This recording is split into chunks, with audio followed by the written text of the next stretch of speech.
Assalamualaikum warahmatullahi wabarakatuh. Pada pertemuan kali ini kita akan mempelajari mengenai gerak. Gerak adalah perubahan posisi atau kedudukan suatu benda terhadap titik acuan tertentu dalam selang waktu tertentu. Sebuah benda dikatakan bergerak jika posisinya berubah terhadap titik acuan dan dikatakan diam jika posisinya tetap. Contoh gerak yang sering kita jumpai dalam kehidupan sehari-hari adalah mobil yang berjalan di jalan raya, bola yang menggelinding, dan orang yang sedang berlari. Oleh karena itu, gerak menjadi salah satu konsep penting dalam fisika untuk memahami perpindahan suatu benda dari suatu tempat ke tempat lainnya. Yang pertama ada gerak lurus beraturan. GLB adalah gerak suatu benda yang bergerak pada lintasan lurus dengan kecepatan tetap atau konstan. Pada gerak ini benda menempuh jarak yang sama dalam selang waktu yang sama. Karena kecepatannya tetap, maka tidak terjadi perubahan kecepatan sehingga percepatannya bernilai 0. Contoh GLB dalam kehidupan sehari-hari adalah mobil yang melaju di jalan lurus dengan kecepatan tetap atau kereta api yang bergerak dengan kecepatan konstan pada lintasan lurus. Semakin lama benda bergerak, semakin jauh jarak yang ditempuh, tetapi kecepatannya tidak berubah.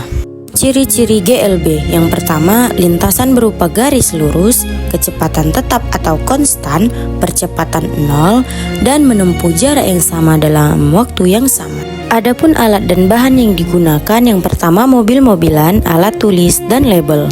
Jarak yang digunakan dalam praktek GLB ini yang pertama ada 1 meter, 2 meter, 3 meter, 4 meter, dan juga 5 meter. Pada jarak 1 meter, kecepatan yang ditempuh adalah selama 2 detik. Pada jarak 2 meter, kecepatan yang ditempuh 4 detik.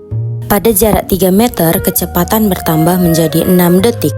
Pada jarak 4 meter, kecepatan menjadi 8 detik. Pada jarak 5 meter, kecepatan menjadi 10 detik.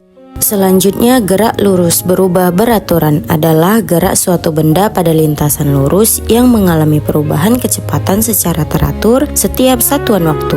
Pada gerak ini, percepatan benda bernilai tetap sehingga kecepatan benda dapat bertambah atau berkurang secara teratur. Jika kecepatan bertambah, gerak tersebut disebut GLBB dipercepat, sedangkan jika kecepatan berkurang disebut GLBB diperlambat. Contoh GLBB dipercepat adalah buah yang jatuh dari pohon karena pengaruh gravitasi, sedangkan contoh GLBB diperlambat adalah sebuah sepeda yang direm sehingga berhenti. Dengan demikian, ciri utama GLBB adalah adanya percepatan tetap yang menyebabkan perubahan kecepatan secara teratur. Ciri-ciri GLBB yang pertama, lintasan berupa garis lurus, kecepatan berubah secara teratur, memiliki percepatan tetap, dan dapat berupa gerak dipercepat atau diperlambat. Berikut adalah alat dan bahan dan juga hasilnya.